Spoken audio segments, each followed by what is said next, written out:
Well, hello. We've been reading Ratatouille, the junior novelization, and the story has inspired me to cook our soup recipe. Remy cooked his soup again last night, and I think I posted it on there today, but we're going to cook a vegetable soup. And when I make my big stock pot version, I use the big mason jars. This is Rosemary Knoll, Karen's green beans. They're edible delights. I usually buy them at the landscape place there in Fort O, behind what used to be Tres Amigos. The name escapes me at the moment. Rosemary Knoll, tomato and okra soup base. And it's also in the edible delights category. So I am going to use, and dinner is brought to you by And, because I will be using these whole potatoes and these whole potatoes and green beans, comma, and actually I'll be using potatoes, green beans, comma, and this tomato base. This is also tomato and okra base. It's a smaller version of this one. And this recipe is brought to you by the word and. That's our sight word, and. So you'll hear me over here opening things with my automatic opener. I wanted to put it over here so you can see it work, but the cord is way too short. So I didn't open So we left off on the story, Colette.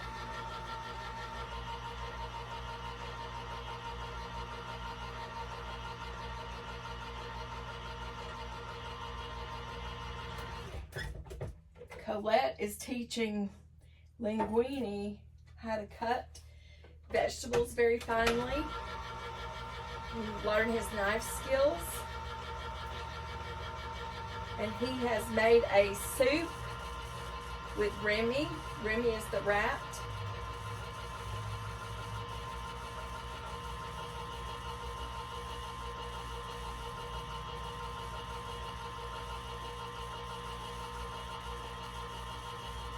And you'll discover there's a secret that no one, Skinner especially, doesn't want anyone to know about Linguini.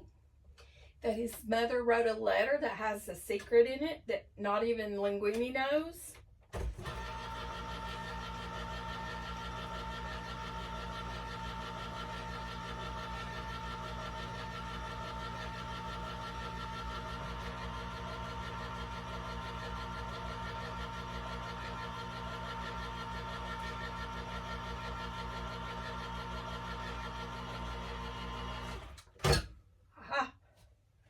Done it. Well, here's two of them. So all I do is I take off the lid. I don't drain any of the juice. I pour it all in. That's the green beans. And I've used the Glory Food seasoned Southern style green beans in a 29-ounce can.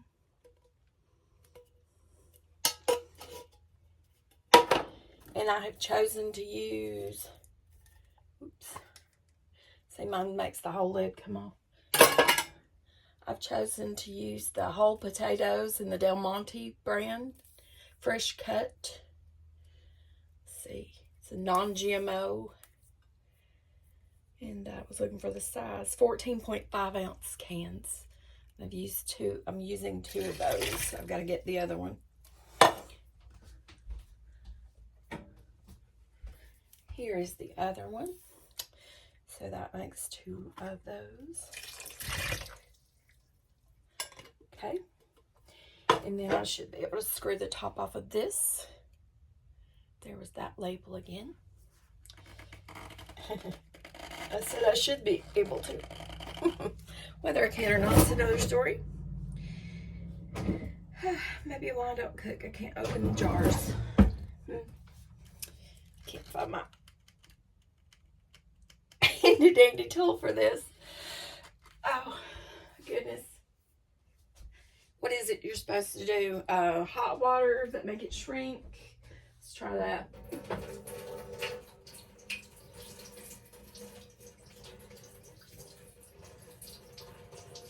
He's a prop person just to open jars, huh? Who knew?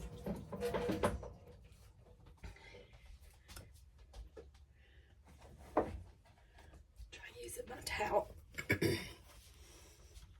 So I've gotten it all wet. I'm going to get me wet. Let's see.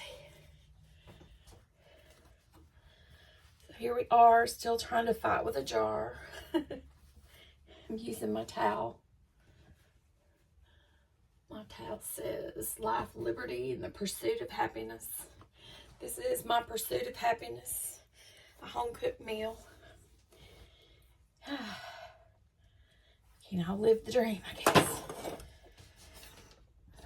I have one of those rubbery things that you're supposed to use to open this, and it's not in my drawer. Or if it is, I'm overlooking it.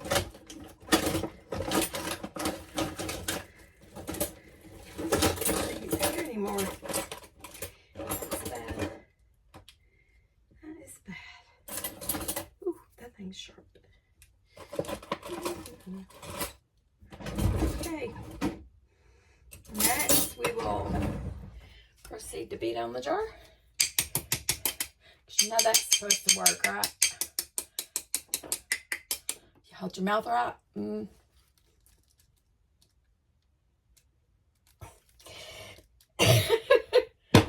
Okay, well, let's see if I can open the big jar. I cannot open the little jar. Is there a trick to this? There is no trick. Okay. I need this. This is my main stuff. It's got okra in there. Let me see what all it has. It has tomatoes, okra, lemon juice, bay leaves, garlic, red pepper flakes, salt, and sugar. I'm just about ready to get a hammer. Maybe that's not the way the typical person does it, but maybe my glove will open it. It might give us enough friction. Let's try it. It's an oven mitt.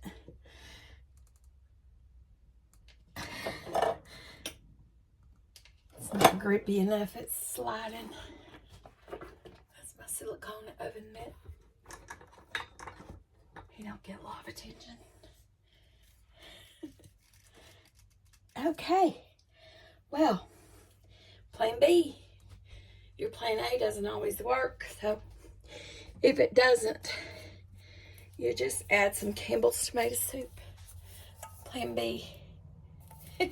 With pop top lids in case the power's out. There you go.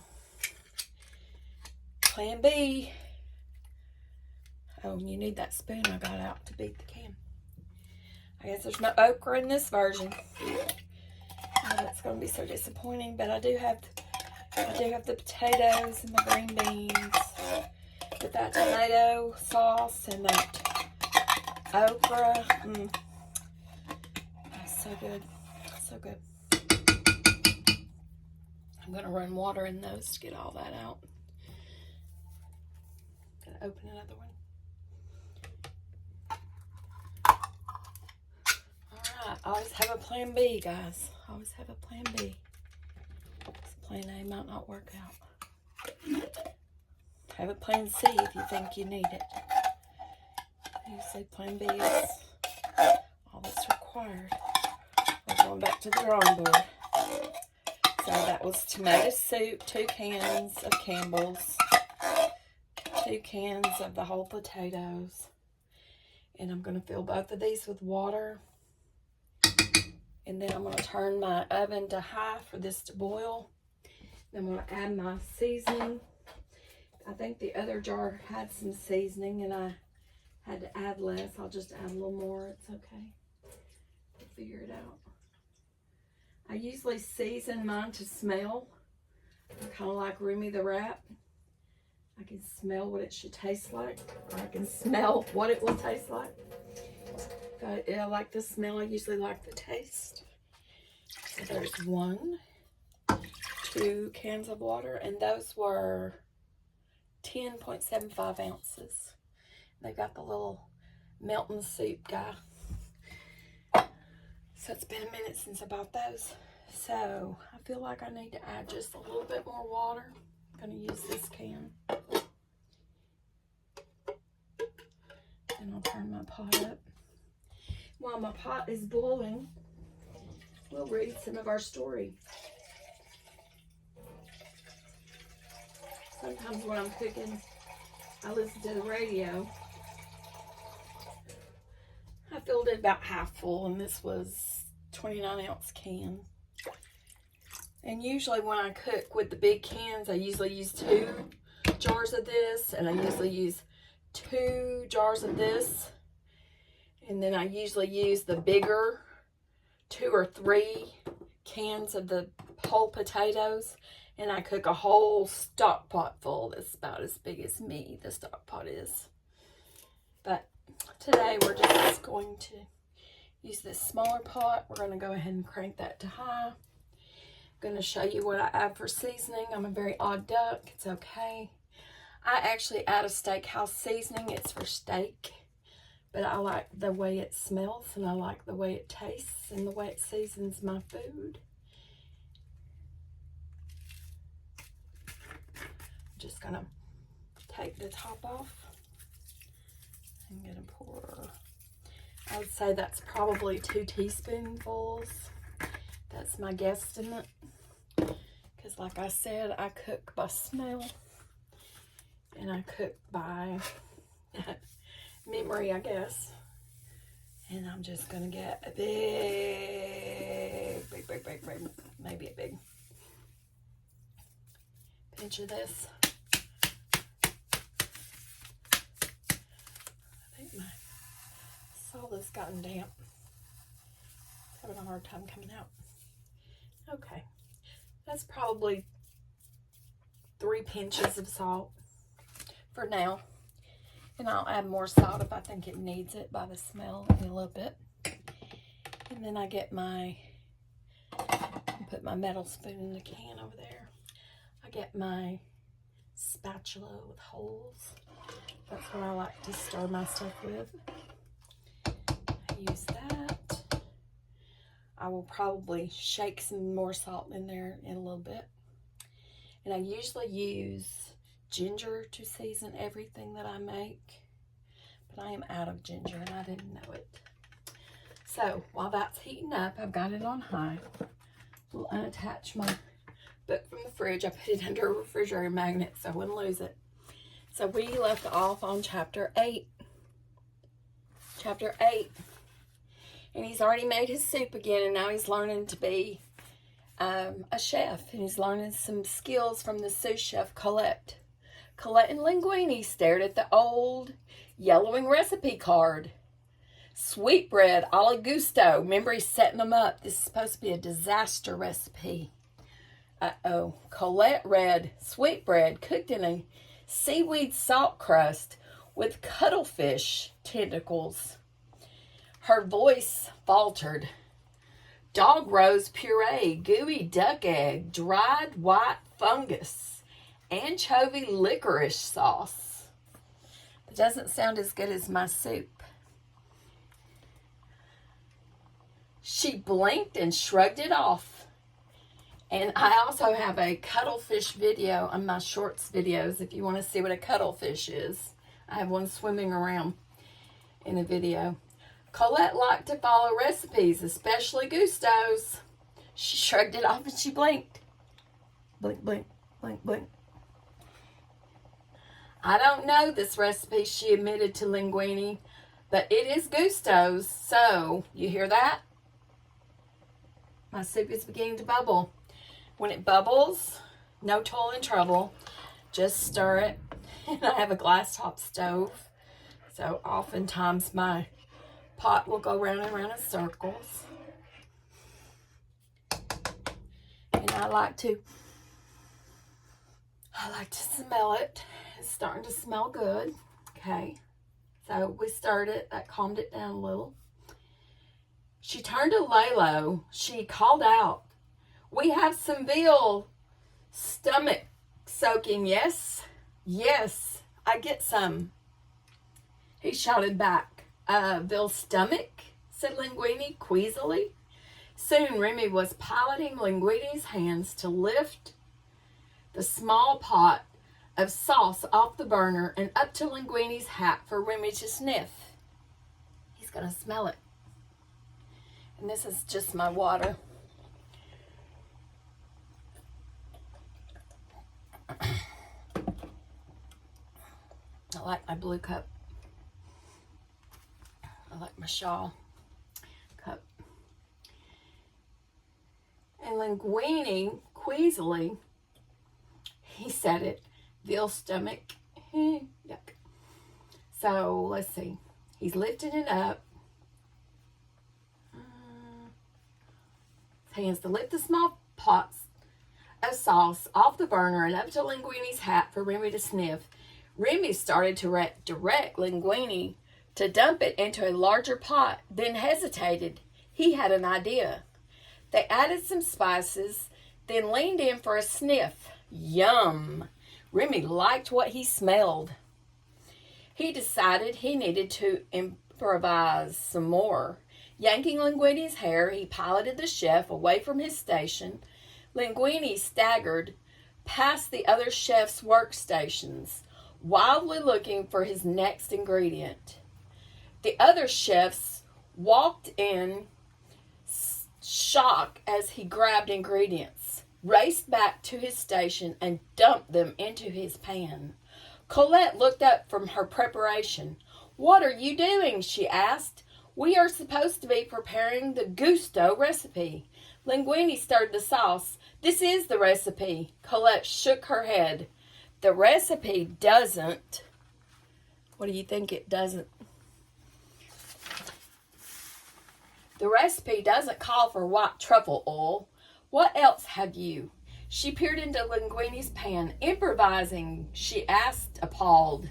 "This is no time to experiment. The customers are waiting." Linguini was not pleased with Remy. "You're right," he said. He whacked his hat. "I should listen to you." He whacked his hat again. Angry, Remy pulled Linguini's hair hard. Then he had Linguini slap himself right across the face. "Oh!" Linguini cried. "Where is that special order?" asked Horst. Both Colette and Linguini were working intently. "Coming," called Colette. She turned to Linguini. "I thought we were together on this," she said in a low voice. "We are together," said Linguini. "Then what are you doing?" asked Colette. "It's hard to explain," answered Linguini. "The special?"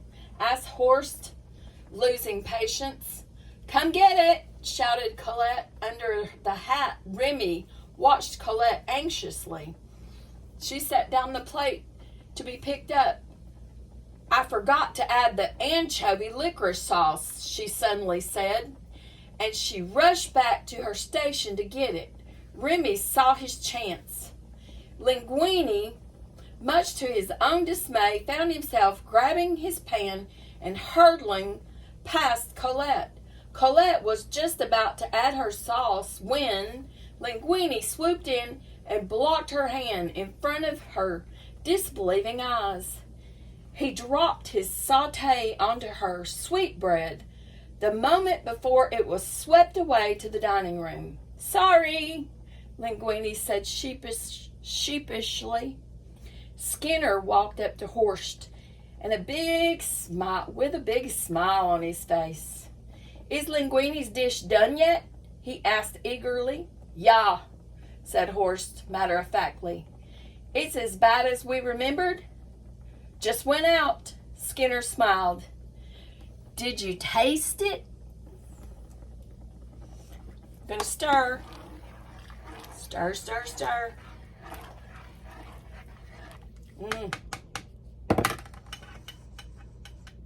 Smells good. And usually don't leave a towel on the stove. That's a great way to start a fire. Don't do it.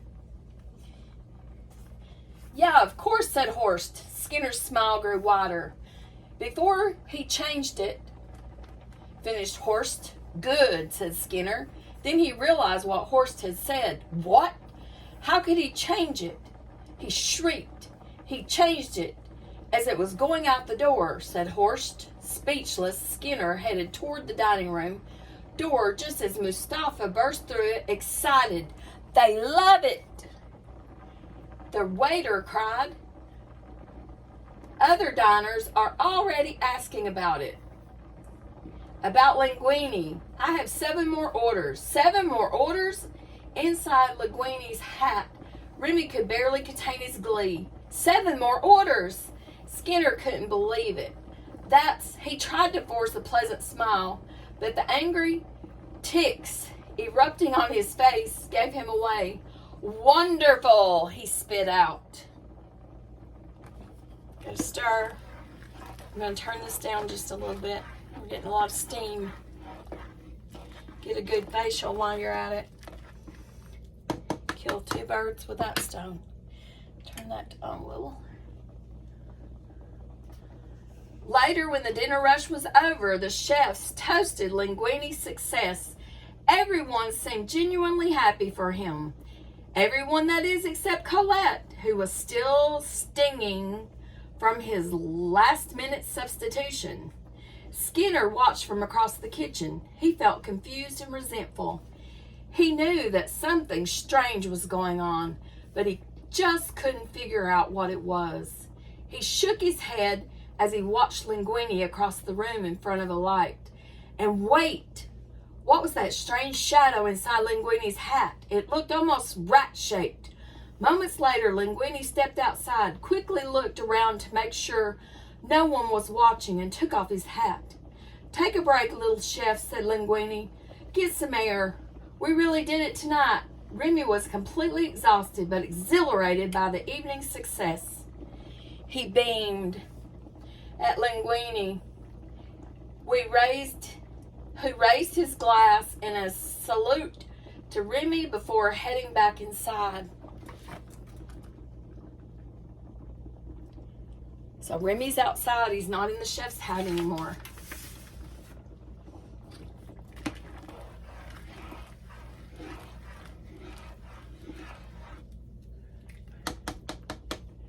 In the meantime, Skinner had climbed to the top of the shelf.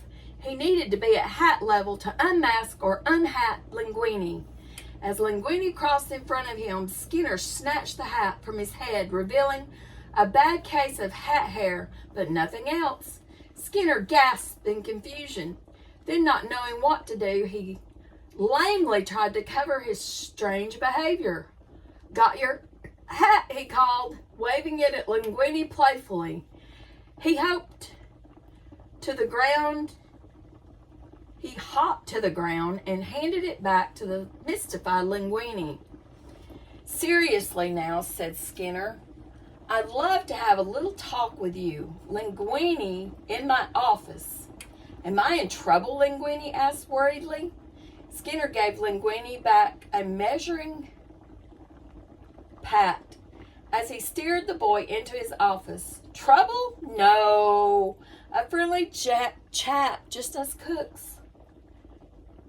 Colette watched as Linguine's headed into Skinner's office. The door closed behind them. Horst sidled up to her.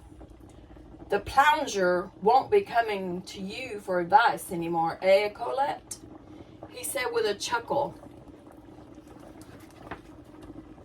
Also works as a fan. Getting steamy.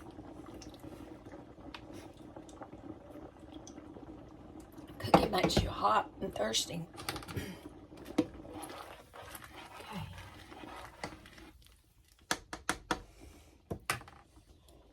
I'll turn this down and let it simmer a bit.